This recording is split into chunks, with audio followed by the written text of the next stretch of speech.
غزتنا الحرة نزرعها ثورة ونلبسها كلين الغار.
DD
Today we mark over 2 years since the unfolding genocide in Gaza.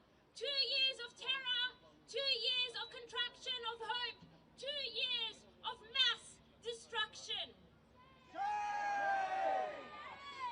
And now, even with a ceasefire, the wounds run deep and the struggle continues. We remember and honour our martyrs, and we sit in rage and anger that our governments allowed this to go on for 2 years.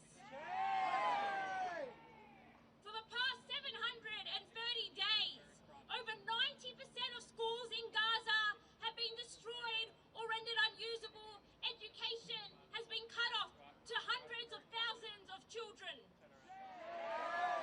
There have been almost 700 attacks on healthcare facilities, hospitals, clinics, ambulances under fire, and medical staff endangered. More than 1,700 healthcare workers have lost their lives, those who stayed to heal even as the bombs rained over them. And right now, over 80% of Gaza lies in ruins. Homes are demolished, neighbourhoods are obliterated, infrastructure is destroyed. And now, as the people of Gaza return to their homes in the north, they have no idea if they even have homes to return to. But alongside this destruction, this ceasefire continues. The brutal infringement of justice and the rights of the Palestinian people. Right now, Palestinian political prisoners, hostages, continue to be held in Israeli dungeons, many not released, despite the agreement of the ceasefire terms. Israel has, for example, refused to release Marwan Barghouti, a unifier in Palestine who was excluded from the recent prisoner swap deals in Gaza.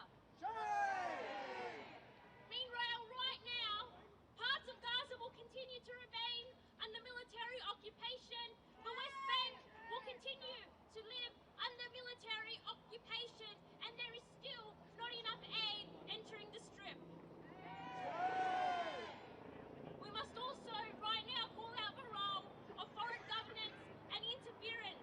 International and foreign entities are being proposed to govern or supervise Gaza under the ceasefire plan and reconstruction schemes.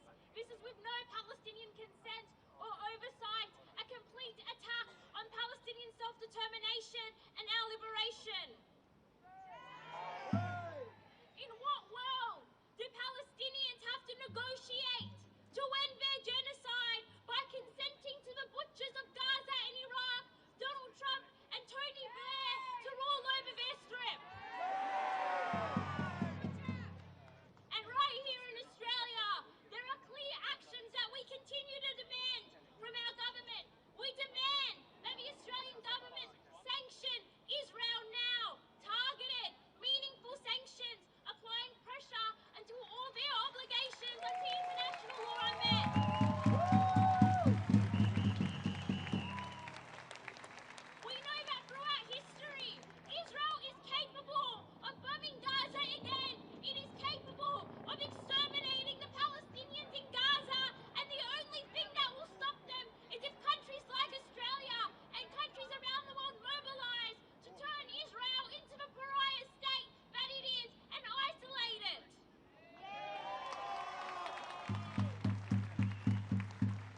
on the Australian government to end the two-way arms trade with Israel, including any two-way aspects of it, no export license, no parts or components, no cooperation that contributes to the destruction of Gaza.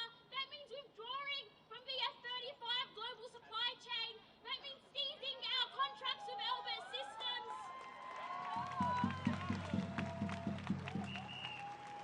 We cannot, in this country, continue to facilitate the genocide in Gaza by arming the regime that is committing this genocide for profit.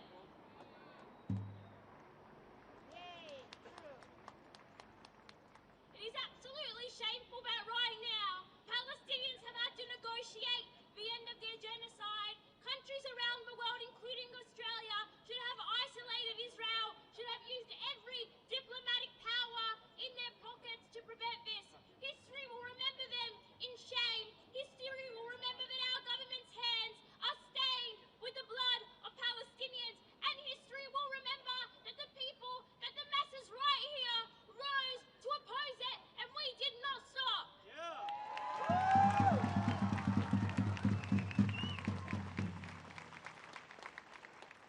Today, we do not just remember the devastation over the past 2 years.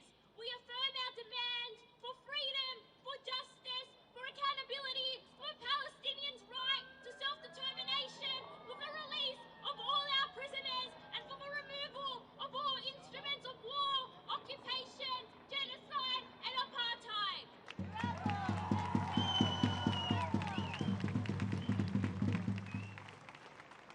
We stand here, not in silence, but in resolve for a free Palestine from the river to the sea. I'd like to introduce our first speaker, Ethan. Ethan is a Free Palestine activist. He's an Indigenous activist, and he will be joining us here today. Please give a warm welcome to Ethan.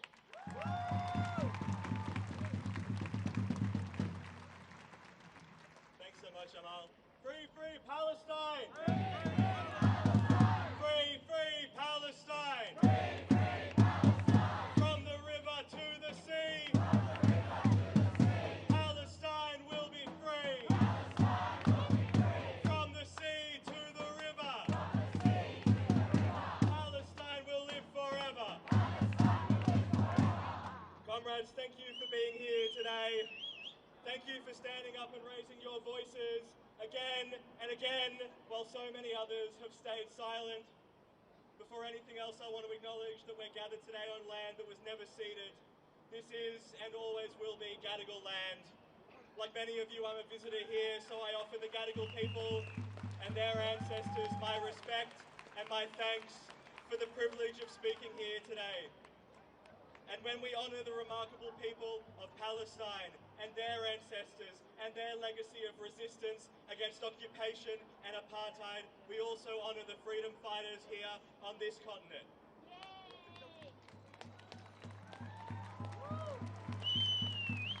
And in that spirit today, I've been asked to share with you all that Auntie Norma Sims, a respected Bidjigal elder and matriarch, passed away earlier this week. Auntie Norma was a mother, a grandmother, a great-grandmother, and a great-great-grandmother. Her legacy as a fighter for land rights and justice has inspired generations, and it's because of the tireless activism done by Auntie Norma and thousands of staunch matriarchs just like her that we can continue to gather on this beautiful land together. So thank you to Auntie Norma. In my mother's language, we say, "Dirmadalinya Badu Gadigal Dagunda." I am proud to be here on Gadigal land, and I'm proud to be sharing this land with all of you. Because this struggle, our struggle for Palestine, is taking place on land where colonisation never ended. And when we chant Free Palestine, we are also saying free this land and free all lands from the empires that devour them. So thank you for being here today as well.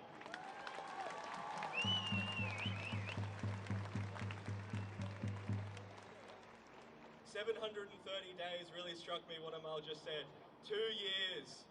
2 years since Israel began waging this most recent genocide in Gaza. 2 years of hospitals bombed, of journalists assassinated, and of families buried under rubble. Tens of thousands of Palestinians have been killed. The Gaza Ministry of Health said last week more than 25,000 of them were children. I know you all know the numbers, but we can't stop speaking them. We can't stop putting them on the record so that there can be no doubt. Because for 2 years we have been told to wait for the facts, even though the facts are already in front of us. This genocide is unique. It is mass murder on an industrial scale, and it is being live streamed around the world. None of us can ever say that we didn't know what was happening. None of us in the future can claim we were unaware. None of us can wash our hands of what is happening in Palestine. And still we keep hearing that the situation is too complex to judge from afar. Until now, 2 years later, the same media and political class who justified every human rights violation by Israel, who co-signed and sponsored every bomb dropped, are pretending that they always cared. Shame.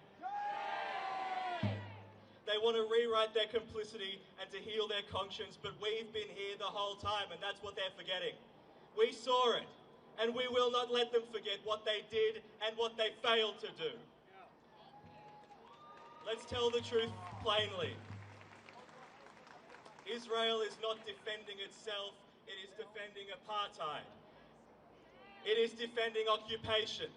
And it is defending its own ability to slaughter children and families. And right now, many around the world are celebrating this latest ceasefire. And Palestinians who have been living under siege for 2 years, and those around the world watching this genocide unfold, cannot be denied their right to feel hope and feel elation and feel relief. But let's keep this in mind. A ceasefire is not peace. A ceasefire does not unbury the dead.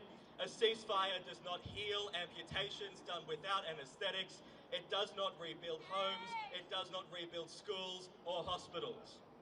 What the past 2 years and the past 75 before it have taught us is that we can never trust Israel on their word. They have broken a ceasefire before, and we have no reason to believe they won't do it again. And that's why we cannot slow down. We cannot stop. Israel's genocidal fascist regime is counting on the world becoming tired and disinterested. We won't get tired. It's counting on the size of these protests to shrink. But Jesus Christ, what a turnout. 2 years later, we are still here like we have been every single week. That's what we're doing today. What we're not doing, though, is marching along our planned route to the Opera House. And the reason we're not marching to the Opera House today is because our state government is so afraid. They're so afraid of protest. They're so afraid of the world seeing that we care about the people of Palestine. They're so afraid of realizing, of seeing ordinary people, angry people, passionate people, making their voices heard. What a moral vacuum we're living through. Chris Minns, Anthony Albanese, Penny Wong, Richard Miles, you know their names, you know what they've done. They have funded a genocide with public money, with our money. They've propped up a system of apartheid in our name. And they have the nerve to lecture us about civility. There is nothing uncivil about anger in the face of a genocide. There is nothing extreme about refusing to be complicit in that genocide, and there is nothing hateful about demanding justice and equality and liberation for the people of Palestine. Nothing.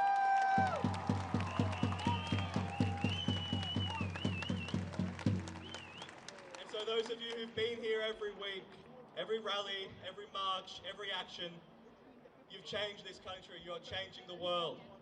You've helped make Palestine impossible to ignore. You've forced the truth into headlines on this continent and around the world. Though I will say shame on the SBS for still refusing to allow their journalists to say the word Palestine. And you have exposed every coward hiding behind the long shadow cast by Israel's regime of terror. When we were called a fringe movement, we filled the streets every week, and just 2 months ago we brought 300,000 people along with us. When we were called hateful, we led with love, and we led with a sense of justice. And this thing that you have helped to build is not temporary. We are all part of this generation that refused to look away and refused to be silent. So where do we go from here? We have to keep going. We have to keep the pressure on. We'll see whether this ceasefire holds, but regardless of whether it does, in the meantime, our universities are still taking military contracts and cracking down on student protests. Corporations on this continent and around the world continue to profit from genocide, and our political class continues to send money and bombs and weapons to the rogue state of Israel. And it's our job to remind these corporations and these institutions and these individuals that there is a serious price for their complicity. There will be consequences in the streets, in our unions, at the ballot box, and eventually in the history books. Because the struggle for Palestine is not over, nowhere near it. This genocide will not end with just a ceasefire. It will not end until the blockade is lifted, until every Palestinian refugee is able to return, and until the land and its people are entirely freed from the river to the sea.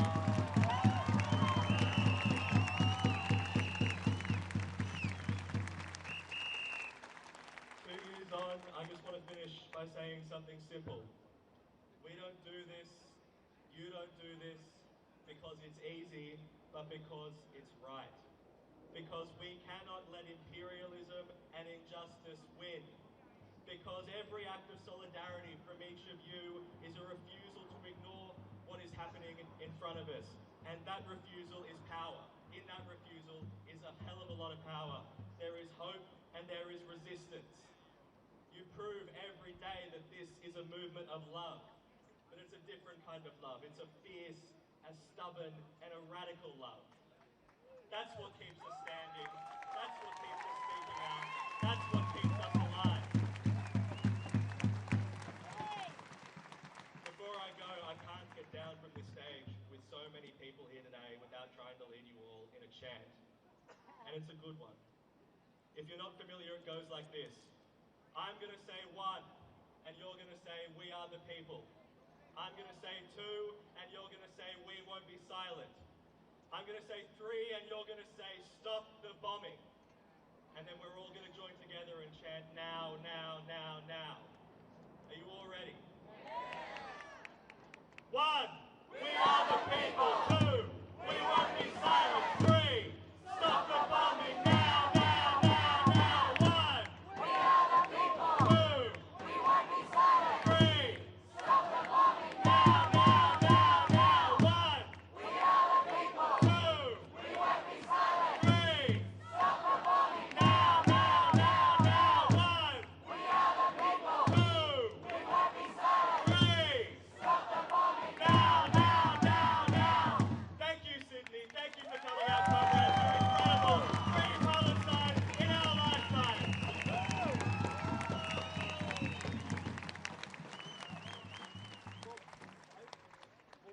Hi everyone. My name's Josh Lees from the Palestine Action Group, Sydney. Good to be back with all of you. Thanks so much to Ethan for another powerful speech. And of course we stand in solidarity, as he said, with the joint struggles against oppression, against imperialism, against racism, and whatever part of this earth we happen to be standing on. That means here we stand with Indigenous people against racism, and it means we stand with the Palestinians against the racist genocidal regime in Israel. Now, of course, like everyone, we welcome any, even temporary reprieve for the people of Gaza from the 2 years of hell, of genocide, of massacre, massacre, and massacre, and starvation that they've suffered for the past 2 years.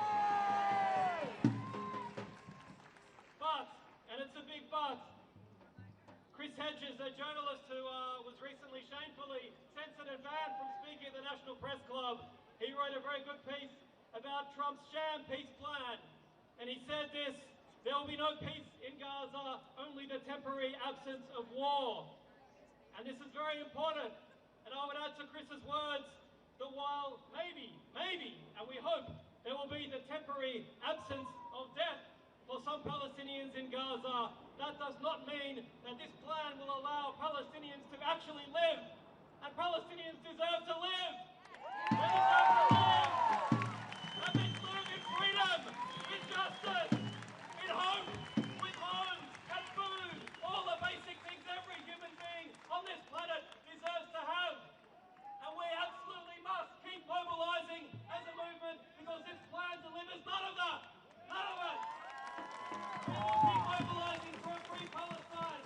Firstly, because we don't trust the genocidal bastards that have now come up with this so-called peace plan. Whether that's Donald Trump, whether that's his son-in-law, Jared Kushner, who dreams of turning Gaza, both of them, into a real estate finance company. And of course, whether that's Netanyahu, the prime butcher of Gaza, the person who's presided over this.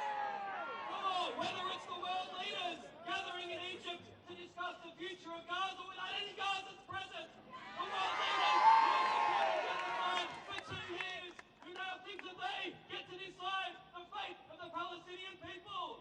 These people who have debased themselves, who do not have a single moral fibre in their body, as they've supported a genocide for 2 years. They've helped arm and fund it and allowed Israel to carry it out. Now they are supposed to be the ones to bring about peace for the Palestinians. It's a sick joke and we won't stand for it. And we know Israel has broken every single deal it's ever made with the Palestinian people. And we know that even if they do stick to this so-called plan, it's not a plan for peace, it's a plan for ongoing occupation and siege and misery and torment for the Palestinians. And we know that the genocide and the ethnic cleansing of the Palestinian people did not begin on October 7 or October 8. It began in 1947 and before. And so it will not end with this so-called peace plan either. As long as Israel exists, a genocidal and apartheid regime, there will not be peace for the Palestinian people. And that's why we demand liberation. That's why we demand liberation for the Palestinian people, the people of Gaza, the people of 1948 Palestine, to the 7 million Palestinian refugees driven out since 1948, and for the Palestinians of the West Bank who face escalated ethnic cleansing and genocide as well. So we demand liberation from the river to the sea. We demand a society in which Palestinians and, yes, the Jewish people of the region and all the Arabs of the entire region can actually live based on the principles of equality and democracy and freedom, the kinds of things we are demanding everywhere in the world.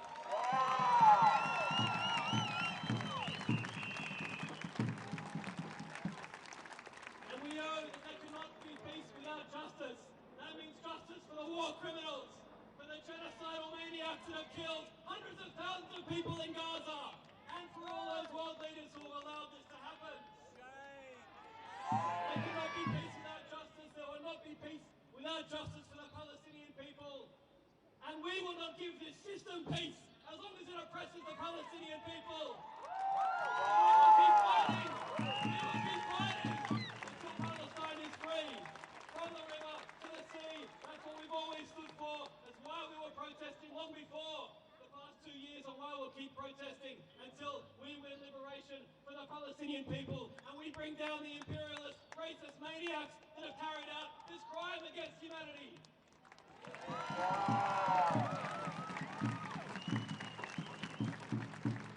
And that's the call that we need to take up now and convince everyone of, because there is a massive momentum right now all around the world for the Palestinian cause. A momentum we've never seen before, a momentum which all those world leaders who are going to gather in Egypt want to go away. They hope now that they can all breathe a sigh of relief, that they can start to re-normalize this genocidal regime in Israel, that they hope all the pressure that's been mounting on them to stop funding and arming a genocidal regime will cease now. It's not going to cease. We're going to carry on. We're going to fight for injustice and liberation.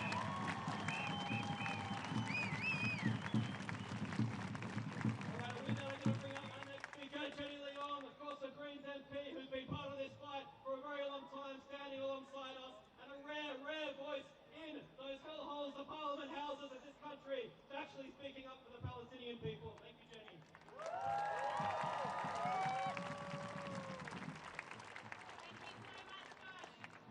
And thank you all for coming out. I want to acknowledge that we are here on the land of the Gadigal people of the Eora Nation and to pay our respects to elders past and present, recognising that it always was and always will be First Nations land.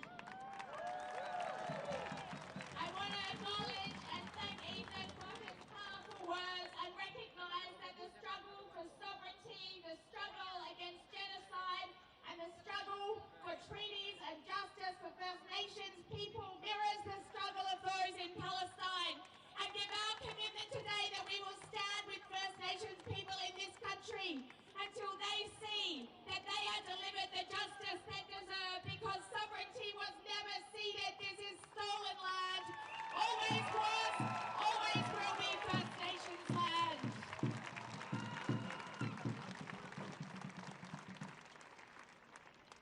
We stand here today, 2 years on. 2 years on from what was the most recent of the escalations of the ongoing human rights violations and humanitarian disaster that has been inflicted on the Palestinian people.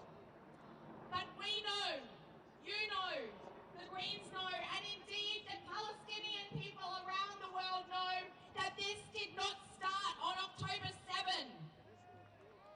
We know that the displacement, we know that the occupation, we know that the human rights violations, and we know that the terror and destruction of the Israeli government on the people of Palestine started a long time ago with the Nakba. 1948 indeed. And in addition to that, do you know what we know? We know that the reason that they got away with it then, and the reason that Israel got away with the genocide that they have committed now, is because of the weakness, because of the lack of moral compass, and because of the complete disgrace of our global political leaders that refuse to stand up against a genocide and against apartheid.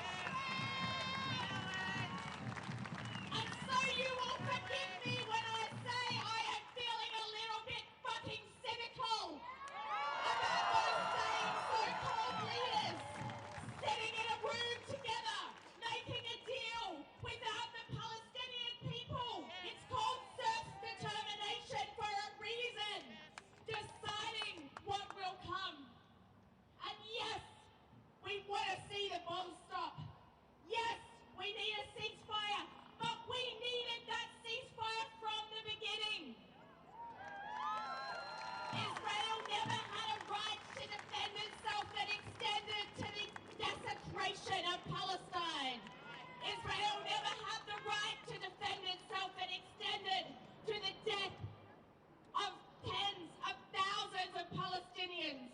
There is a sign here that says if you went to a funeral a day for every child killed in Gaza, you would be going every day for more than 55 years. And yet we stand in a country where we see the failure of the Labour federal Prime Minister, who once upon a time stood at rallies like this talking in support of Palestine when it was convenient to his political career, who then turns around and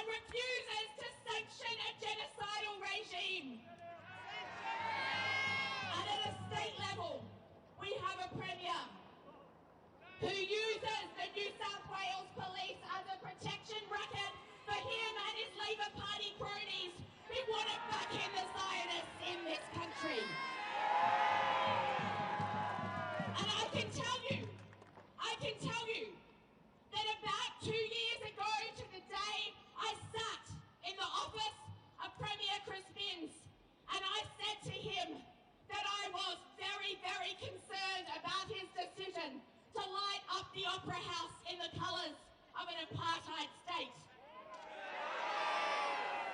And he gave me feedback. He said, well, if we're being honest, I think it's unacceptable that you're supporting these protests that are sowing division in our community. Well, I say to Chris Minns, whose side do you remain on? The side of a Zionist state that has chosen to inflict a genocide on the Palestinian people, or the side of international humanity, of justice, and the need for people to have their rights respected? He chose a side on that day. And so when he wanted to hope that this issue would not come to the streets of New South Wales, it was him lighting up the Opera House that brought this to him.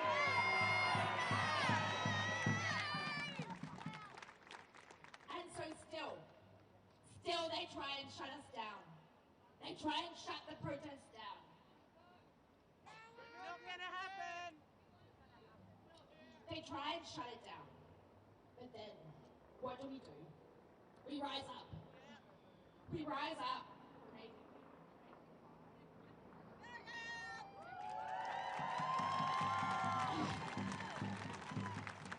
We rise up because we know that we cannot let a world where Trump determines the future of the Palestinian people to be the kind of world that we want to live in.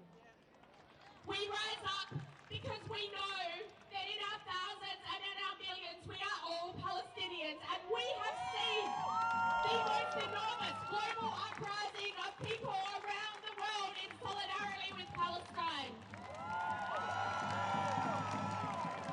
And their only chance now at stopping this movement for peace and freedom for Palestinian people is to attempt to shut us down, to stop us from marching, to stop us from protesting. And we say no. We say never. And so can I say that don't stop coming out for Palestine.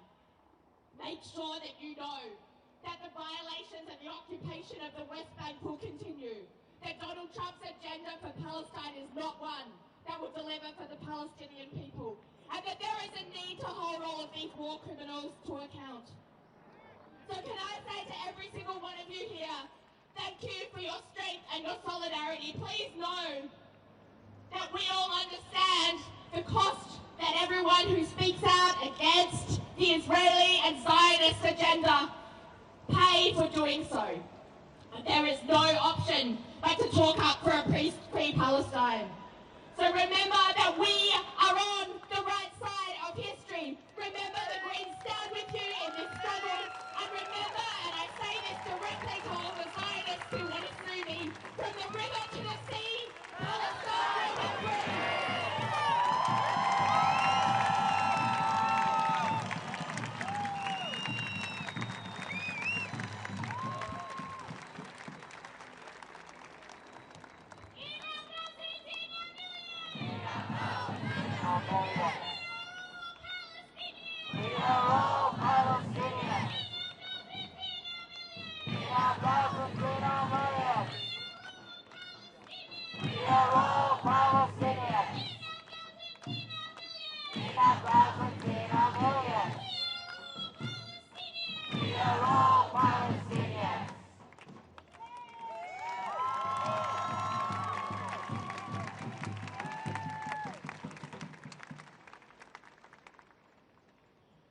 We had the Palestine Action Group a very, very long week of protesting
Assalamu alaikum wa rahmatullahi wa barakatuh.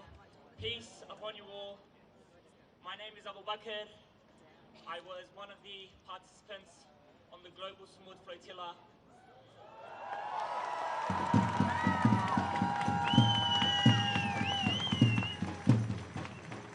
A non-violent mission made up of 496 ordinary civilians from 46 different countries that were doing what our government should have done, and that was to break the siege on Gaza.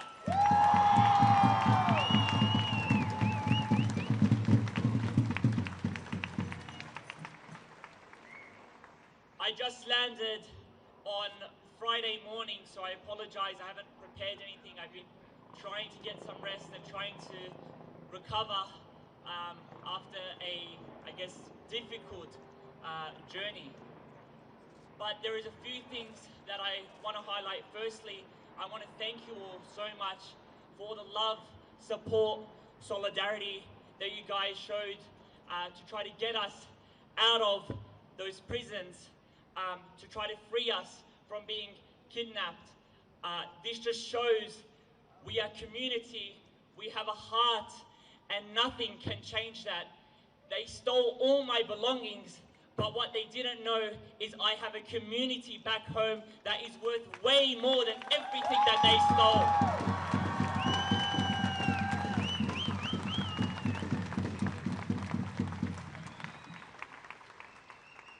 When I first arrived to prison, I was thrown into a cage 4 by 6 meters with 83 other men.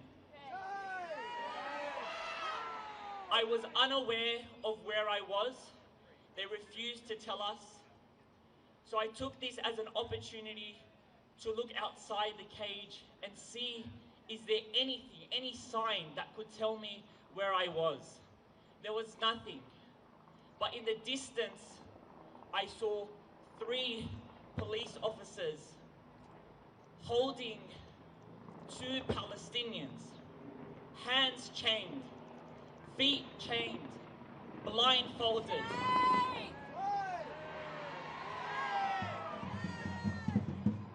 They were being escorted to, I have no idea. And when I was released out of prison, I was so happy. But I thought,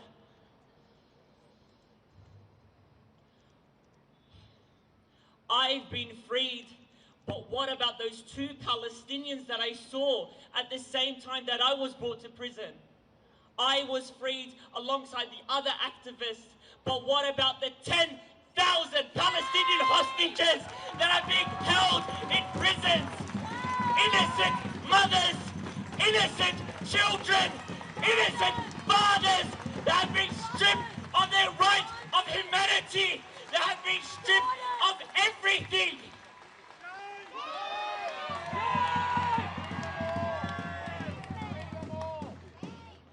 And our government is complicit in every one of these acts. Penny Wong. There's a lot of children, so I'll keep it PG. But she had the audacity to say we manufacture non-lethal parts for the F-45. Baby killers! And this was being played on repeat in my mind while I was in prison. Why? Because we were only 20 kilometers away from Gaza. We had no access to a clock, but I knew when it was midnight. Why? Because as soon as midnight struck, we had dozens of fighter jets flying over our prison, making their way to Gaza to destroy innocent lives, to destroy Gaza.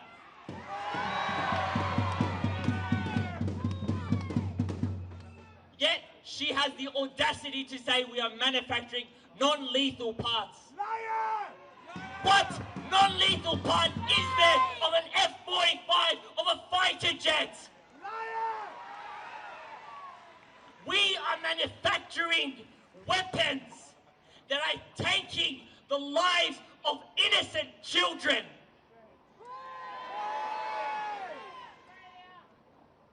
This will always be Australia's history. A history of supporting genocide of the Aboriginal people, a history of supporting the genocide of the Palestinian people. They had time and time and time and time again to prove their humanity. They had time and time and time again to change their views, but they were comfortable. They are comfortable standing there with their hands covered in the blood of the Palestinians. So we'll continue our fight. Palestine is not free. Palestine is still occupied. Palestine is still under apartheid. 10,000 Palestinians are still being held hostage. So we'll continue our fight. And I just want to end with one final thing. Talking here today really does mean a lot to me. And the reason I say this is because in prison, we were humiliated, we were tortured, we were abused, I was kicked, I was slapped, I was humiliated. And they did this with the goal that I will come home and I remain silent. But to those IDF soldiers, to those Israeli soldiers, to those Israeli prisoners that thought they could silence us, look now, we will never be silent!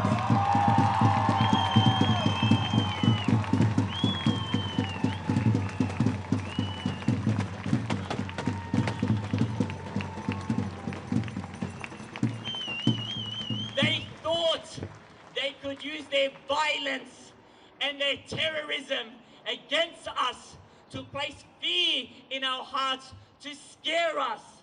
But let me tell you something. Do not allow yourself to be scared. Do not allow yourself, do not allow them to place fear in your heart, because there is nothing to fear when you're on the right side of history. Free Palestine!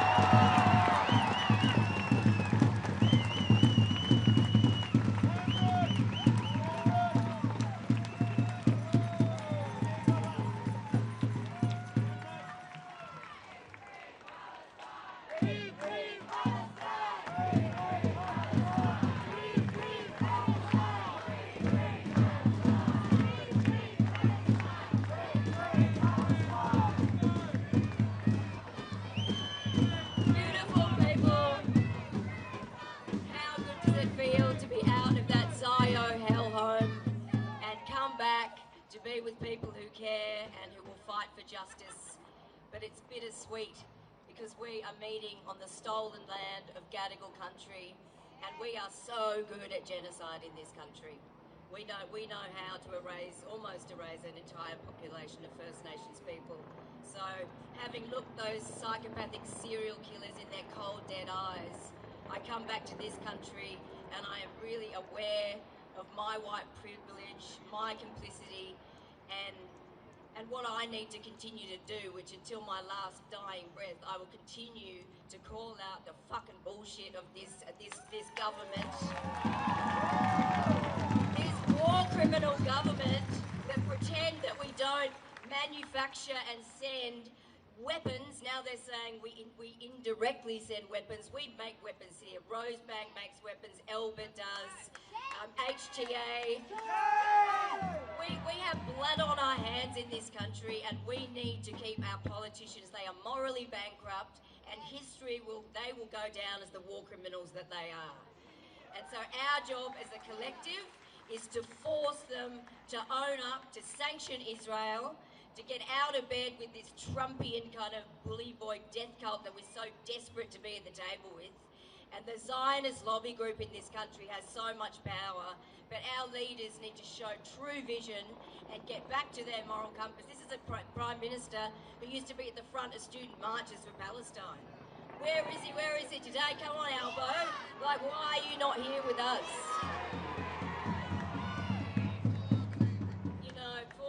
For almost 500, ordinary people from all around the world went on these boats to try and break the illegal siege on Gaza, and we got 20 nautical miles away. We could see the land.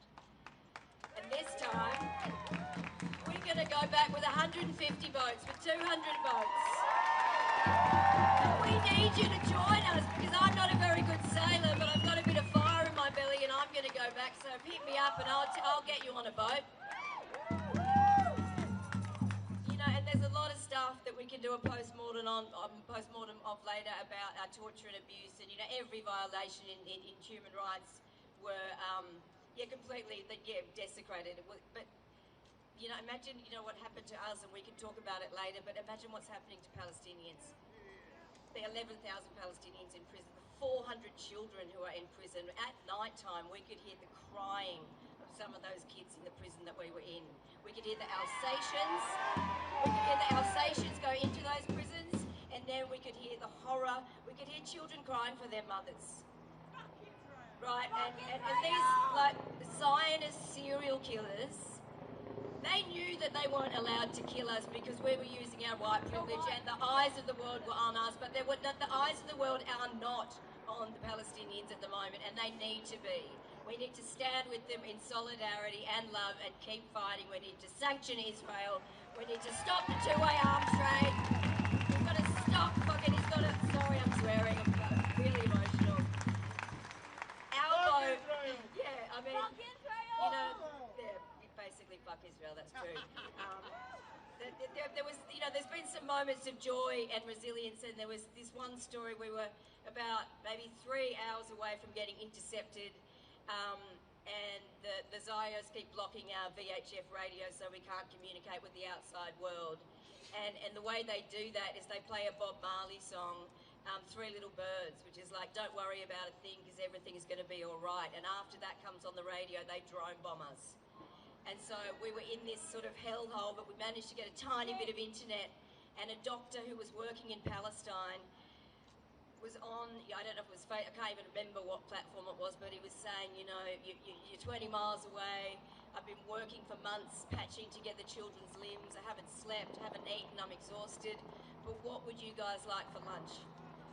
So it's just, yeah, their capacity for love under occupation and torture and starvation and almost the total erasure of an entire population is overwhelming, and it's heartbreaking, but it keeps us so strong in our fight. So I want you to join us to, you know, stop this hell, stop this genocide, and I really think we can do it. So thank you all.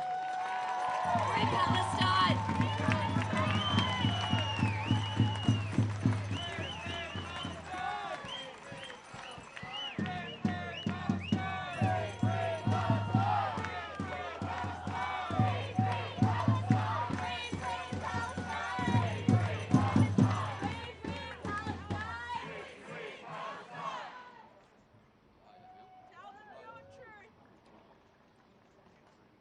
So,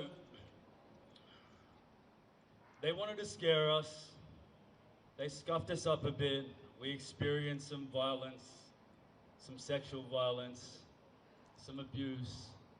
We were all in that cage when we first arrived at Nicosia, crammed in for Ben-Gvir to have a little media moment with us. It was a pleasure to call him a child killer to his face.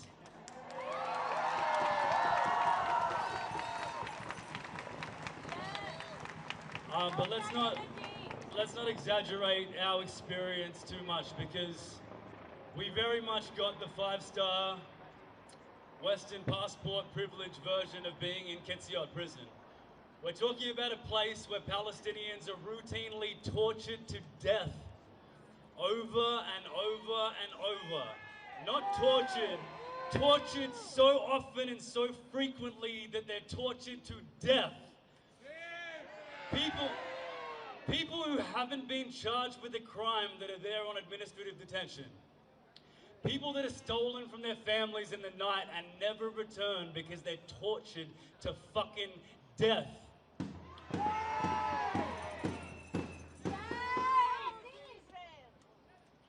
People are starting to realize that Israel is a genocidal terror state. But Israel has always been a genocidal terror state. And for 50 years before Israel was created, the Zionists that planned and conceived of the idea of Israel were planning and conceiving of the idea of a terror state. It's in the DNA of the state, and it will always be in the DNA of the state. No ceasefire, no plan for some war criminals from the other side of the world to come and administer the strip. No temporary end to the violence can stop us from demanding an end to the genocidal terror state. Nothing can stop us until there is peace and equality and justice for all human beings in historical Palestine, from the river until the sea.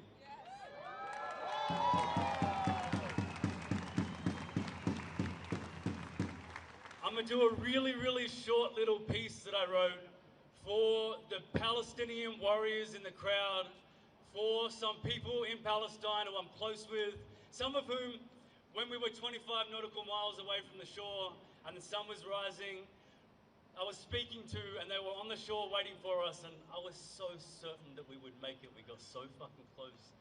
I just want to do this little piece. Careful conceiving of the martyrs in the sky, because they're here, living and breathing in your heart, up in your mind, not just basking in the light, on the path and in the fight, in the darkness, in the fire, in the spark that's in your eyes. I see them. I hear them in the laughter of your child, for real, and they fear them every march and every riot, every act of resistance, every part of the defiance, every activist, resistance fighter, artist and writer, every youth and every student of truth in every movement that the partisans and other intifadas inspired, every bellow bellowed out of every pair of lips, every peace activist ever maligned as terrorist by these venomous, violent, malevolent tyrants. So be careful conceiving of the martyrs in the sky, because they're here, living and breathing in our hearts and in our minds. And if we take them with us in the fight through all time, we will know that's how the martyrs never die. Glory to the martyrs.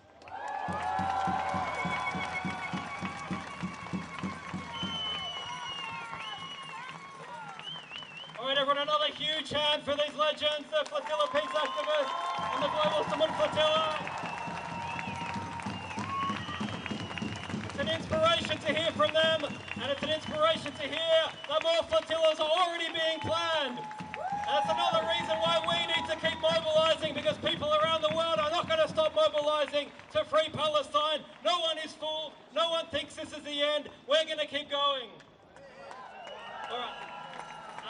All right, and I can say from personal experience, I was very lucky to have been in Italy over the last month, and I can talk about, from my own experience, the impact that the flotilla has made around the world, because in Italy, we have seen now the flag be planted about the kind of movement we should all aspire to build, a movement which has exploded. There is now in Italy a mass student and workers movement taking on the Italian capitalist system, taking on the far-right government and leading the way. They have had demonstrations of millions. They have had not one but two general strikes in Italy for Palestine now.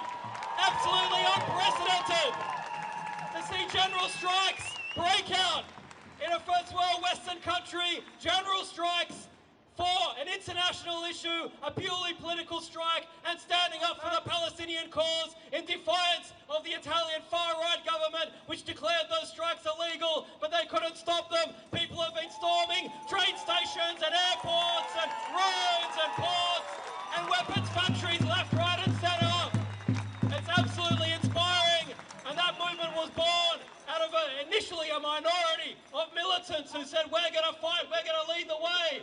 We're going to take action, radical action, but they had an orientation to a mass movement of workers and students. They made the link between the interests of the Italian working class and the Palestinians, a link that needs to be made everywhere in the world, because it's the same bastards that are killing the Palestinians that are also preparing for World War III, that are ripping out workers' living standards and conditions, imposing austerity on ordinary people around the world to fund billions for the war industry, which they plan to unleash in the coming years.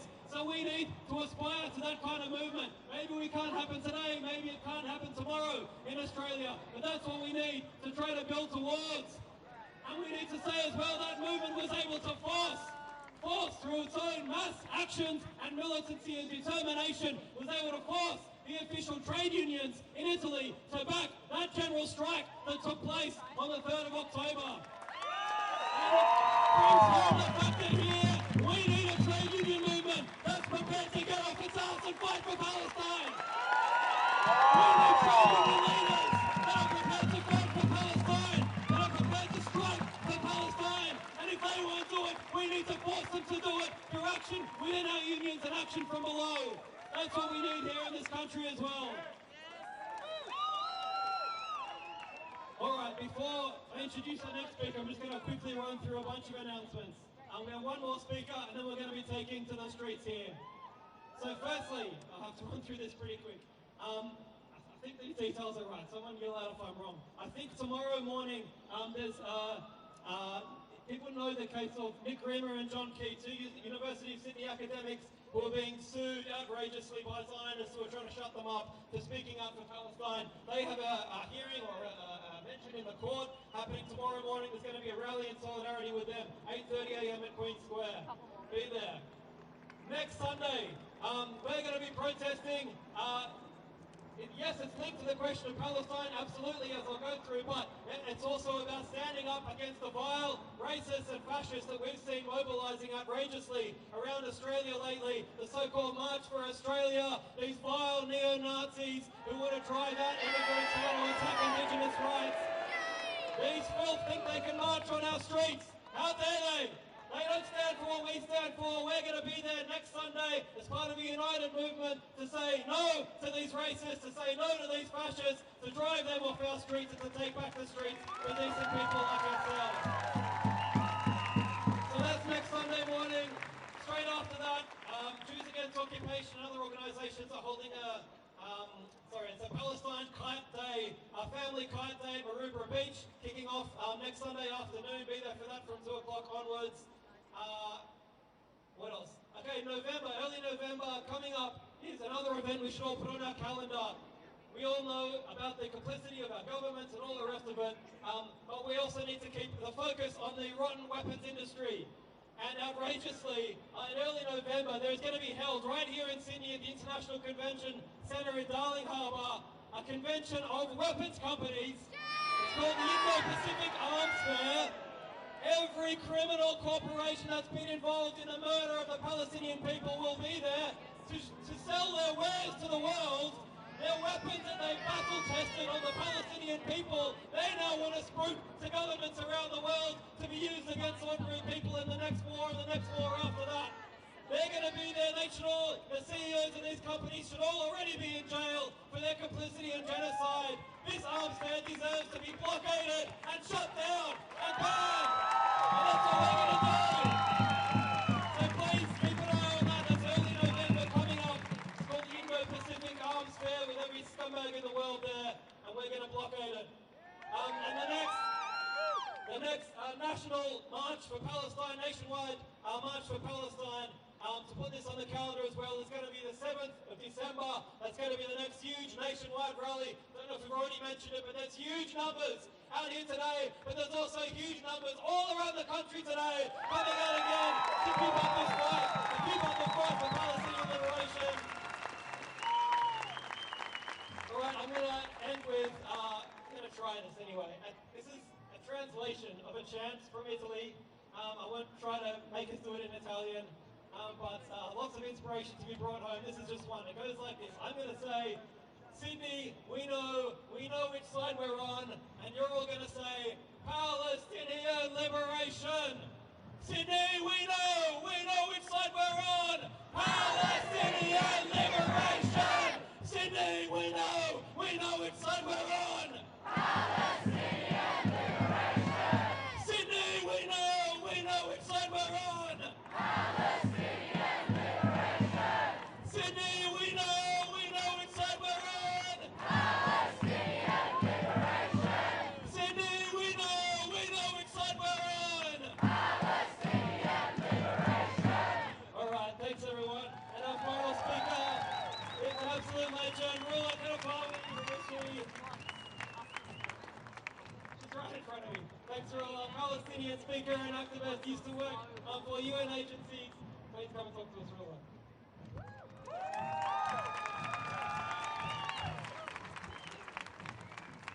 Assalamu alaikum, everybody.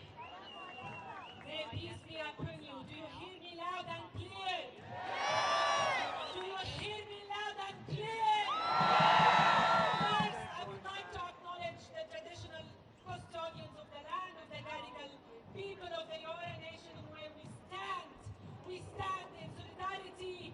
We understand and acknowledge and respect your connection to the land, to the community, to its water, to every edge of your blood in this land. Because we Palestinians would rather sacrifice everything except the land. So we salute you, we acknowledge you, and we are with you.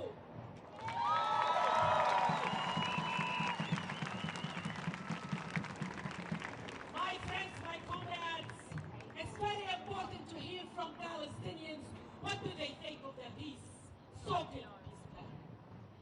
I have to say I had tears of joy, of shock, of my trauma, the intergenerational trauma that I hold on my shoulders with so much honor, but with so much pain to see the Palestinian children of Gaza.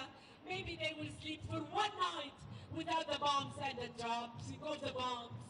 Maybe they will have a bite of food, but still, can you imagine what they are going to go through right now? Finding them missing, going to the city, a pile of rubble. My family home has been destroyed, my sisters, my brother, and all my friends. You know, my friends, these were not just corridors of cement and rooms of concrete. They were homes full of food and full of love. I would wait every year to take my kids to Gaza, everywhere I lived, to get that sense of communal love. The stories, the dreams, the aspirations that were shattered with these cement walls. People now laughingly, the scientists are talking about, oh, it's a good business now to work on the rubble of Gaza. How evil are you? Shattering all our dreams of 2 million people and think it's cute and funny and a business.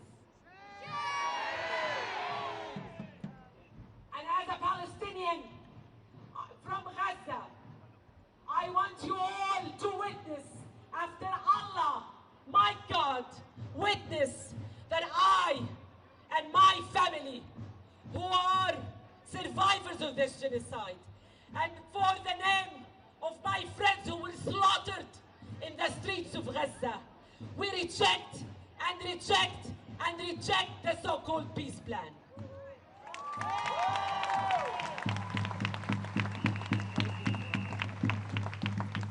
The ceasefire was a must, and the ceasefire happened not because of Netanyahu or the orange man thinking, blowing a conscience, but because of the public pressure.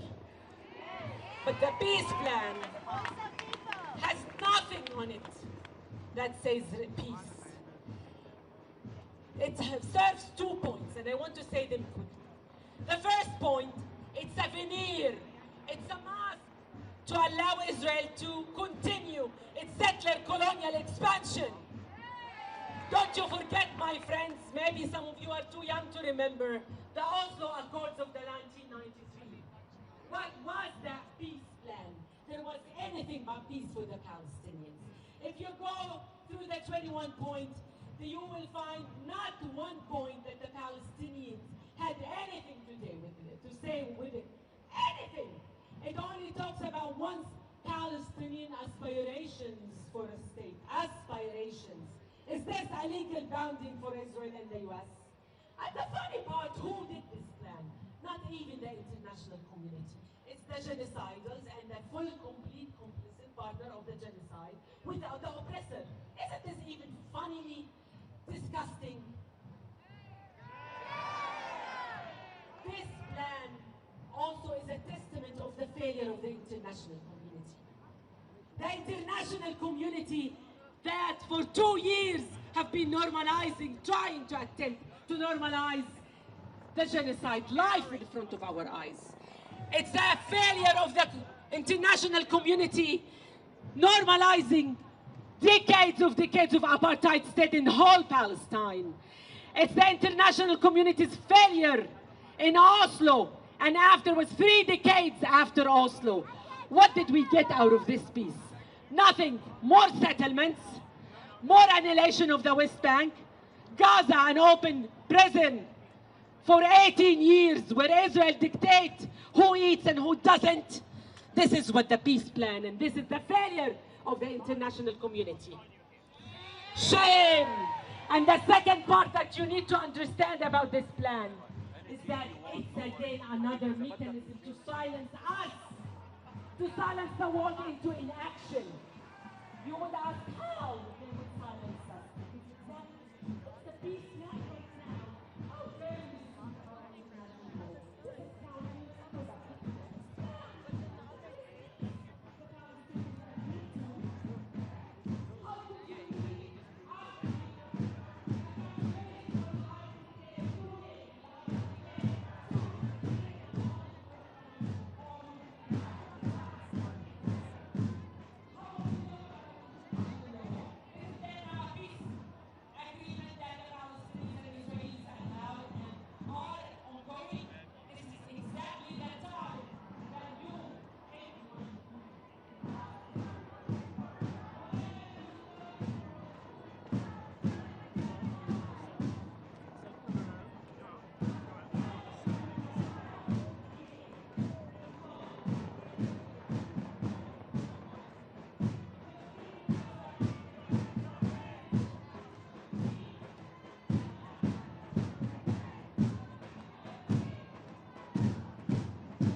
Free Palestine!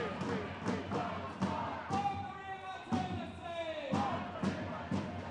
Palestine will be free!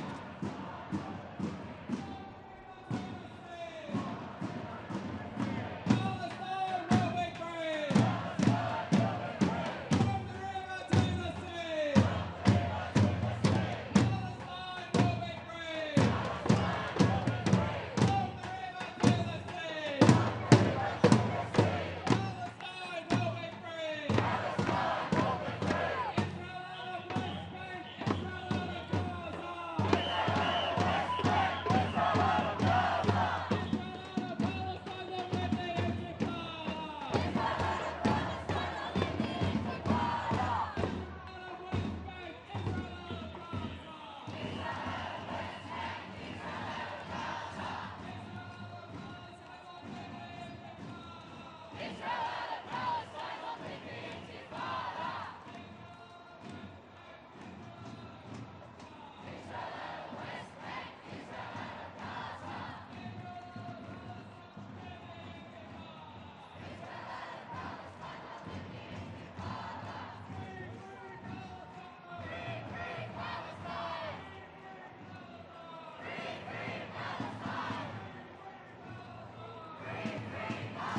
We're from Reuters. Oh, okay. So just talk to me, don't worry about the camera. I'm not worried about that. First of all, can I grab your full name, please? So my name's Abby George. How do you spell it? Abby with an I or Y? With an I. Abby? Jordan? Yeah. And you're from Sydney? Yep. So what brings you out today? What's your message? My message is that we demand sanctions on Israel.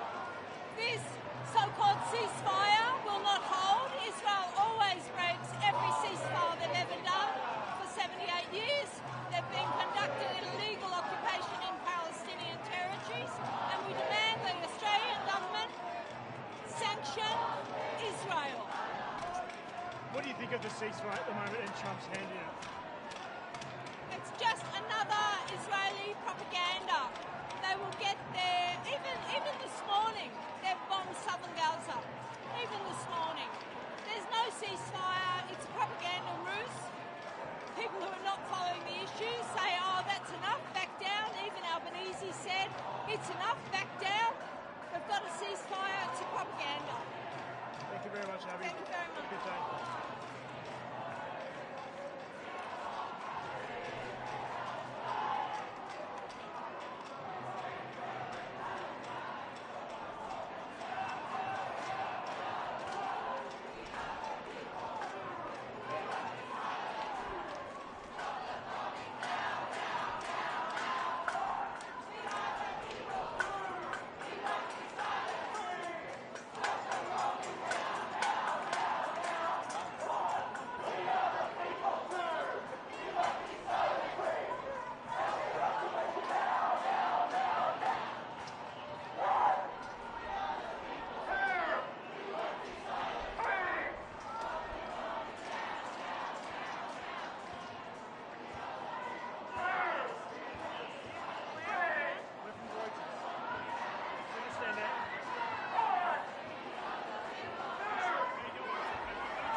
step back.